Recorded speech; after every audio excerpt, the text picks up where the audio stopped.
Vous écoutez l'émission Raconte ta ville ou ton village.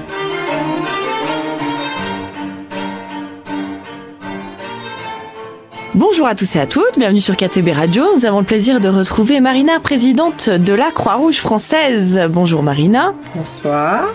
On va représenter la Croix-Rouge. Oui, la Croix-Rouge de Briançon. Voilà, je localise un petit peu parce que bon, voilà, on n'est pas tout seul. C'est une action aujourd'hui sur le département, donc nous avons un président départemental, donc une Croix-Rouge départementale. Et sur ce département qui est si bien dispatché, nous avons 4 unités locales. Donc une dans le Buèche-Vennes, une à Gap, une à Embrun et puis une chez nous. Et quelles sont, on rappelle, les missions de la Croix-Rouge ? Alors nous, nos 3 missions essentielles aujourd'hui sur le territoire, c'est l'urgence, le secours et le social, qui vont se décliner en plusieurs missions dans chacun des trois volets, volets que je viens de vous citer.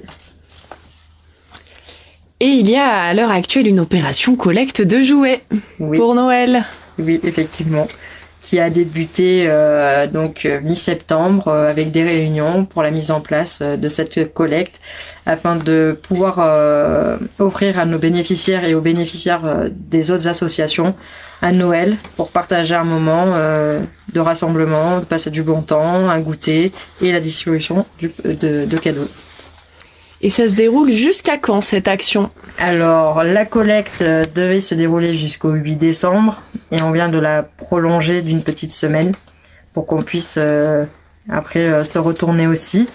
Donc ça va être la course, comme on peut dire. Hein. Je fais le rappel d'un petit film qu'on a tous vu quand on était plus jeune, la course aux jouets.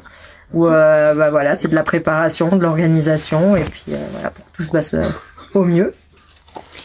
On rappelle qu'on peut rapporter chez plusieurs partenaires donc les jouets en bon état. Oui, en bon état, voilà. Donc essentiellement dans la zone commerciale sud où on a beaucoup de partenaires. Donc il y a Casa Portugal, vous avez Cocoon, La Sab, Citroën, Le Grand Litier, King Jouet. Après nous avions aussi normalement Chantal B qui est en centre-ville qui fait point de collecte.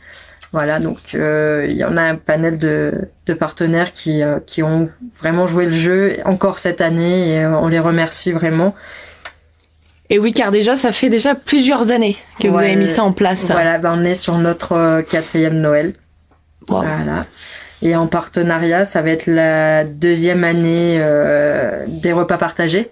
Donc qui est organisée à côté de ça du Noël solidaire.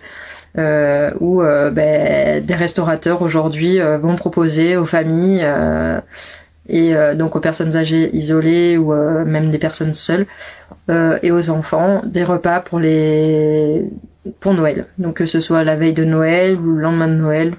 Ils sont de plus en plus nombreux cette année à vouloir participer à ce geste de partage.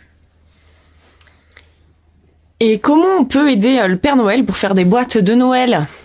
Également aider à emballer les cadeaux. Pour les boîtes cadeaux, donc une boîte en carton, ça peut être une boîte à chaussures ou une boîte à colis, où on demande, c'est vrai, à quelqu'un qui a envie de donner la main, un petit truc chaud, donc un vêtement chaud, réconfortant, une petite viennoiserie, un livre, ça peut être, des produits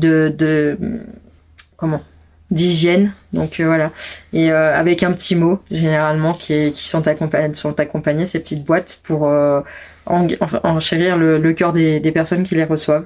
Que ce soit un enfant, que ce soit un adulte, ou même nos sans-abri, parce qu'il va y avoir le Noël des sans-abri aussi qui va se faire en maraude, voilà, qui font partie de notre quotidien aussi sur les moments d'hiver, où on tourne pour eux aussi et pour pas les délaisser, on a notre maraude de Noël aussi qui va tourner.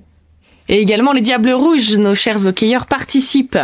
Oui, alors les hockeyeurs de Briançon, donc les Diables Rouges comme tu viens de le citer, donc grand partenaire de la Croix-Rouge à Briançon, qui participent quand même à beaucoup de choses pour nous aider, que ce soit des collectes alimentaires ou autres. Et au niveau de Noël, comme chaque année, ils organisent lors de leur match un lancer de peluche. Les gens, ils nous font les affiches et tout ce qui s'ensuit sur leur publicité de leur match. Et quand ils la diffusent, donc on demande aux gens de ramener des peluches. Et au moment de c'est au moment de la mi-temps ou je sais plus trop quoi, il y a ce lancer de peluches qui après est récolté pour pouvoir après nous les fournir. C'est juste impressionnant. Des fois, on se retrouve avec 4, 5, 6 sacs plein de peluches. Waouh. Ouais. On sait plus où les mettre. Pour faire rêver tout le monde. C'est ça. Donc du coup après, nous, quand on fait notre Noël, donc on fait un peu le jeu de la ficelle. Donc on accroche nos petits morceaux de laine sur les peluches et puis les enfants vont tirer leurs peluches et puis tant qu'il y en a, en fait ils tirent leurs ficelles et puis c'est chouette. Des fois quand ils sont pas contents, on peut changer. Oui, vas-y, elles sont là pour ça donc du coup. Mais c'était le principe aussi de les animer et de leur dire, voilà, il n'y a pas qu'à la fête foraine qu'on fait du jeu de ficelle, quoi. C'est chouette. Ouais. Et donc cette remise des cadeaux et ces nombreuses animations auront lieu prochainement. Alors le Noël solidaire aura lieu le 21 décembre à 14h à la salle du ProRail. Voilà, donc avec animation sur place, goûter et donc l'arrivée du Papa Noël pour la distribution des cadeaux. Est-ce que tu as des besoins? Je recherche un Papa Noël. Ouais. Père Noël, si tu nous entends. Je recherche un Papa Noël, oui. Voilà. Merci beaucoup. Merci à toi. Si on veut vous aider, vous contacter. Oui. Alors, vous pouvez nous contacter au numéro de l'unité locale que je vais te donner, qui sera au bout du téléphone, tu auras Cathy. Voilà, donc qui est une bénévole très investie et qui donne beaucoup de son temps. Alors 06 29 28 76 37. Merci. Merci à toi.